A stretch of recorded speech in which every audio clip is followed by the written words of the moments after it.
Kuha tayo nito. Ay, nahulog. Yan ito.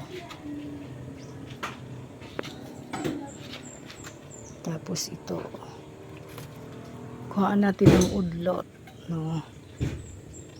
Okay. Para mag-ano siya. Paglimpya karaha kay ambulad. Ayan. Dami na niyang udlot. So, tanggalan natin. Ito dito sa ano, sa luyo. Yung papaya ko.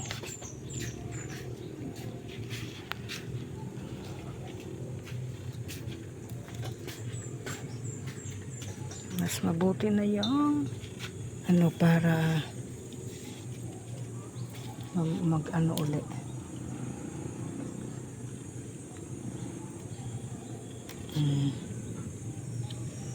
Yan, fresh from the garden. Mas mabuti na yung may tanim ka para in case na ano may makuhaan. Ayan. Yung mga dahon. Sarap nito guys. Diba? Matamis ang ano sabaw sa alugbati. Yan.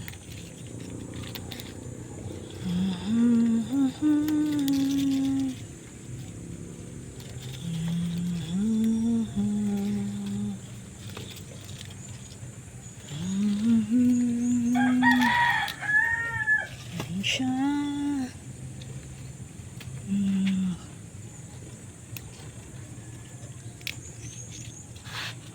Gusto ko sana ilagay ito yung ano ko, oregano. Yan. Gusto ko sana ilagay ito sa ano, kaya hindi ko muna tinanggalan. Kasi masarap siya ilagay sa munggo. Ayan.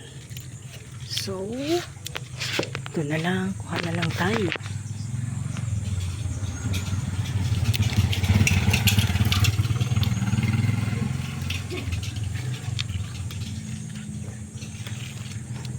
Tayo ng gulay. Diba?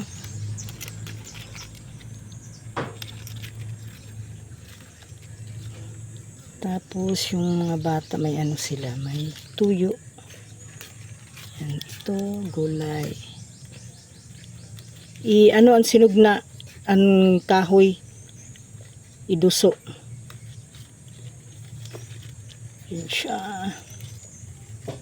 Masarap ngayon maggulay guys.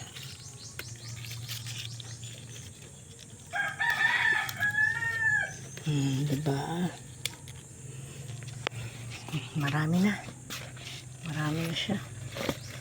Ito na muna. As of now. Tapos sarado natin yung ano.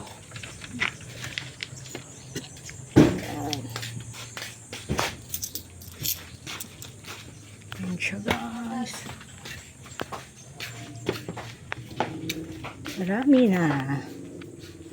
Lutuin ko mamaya. Ayan siya. Ilagay ko din ito kaya masayang lang. Masayang lang siya yan. Thank you for watching.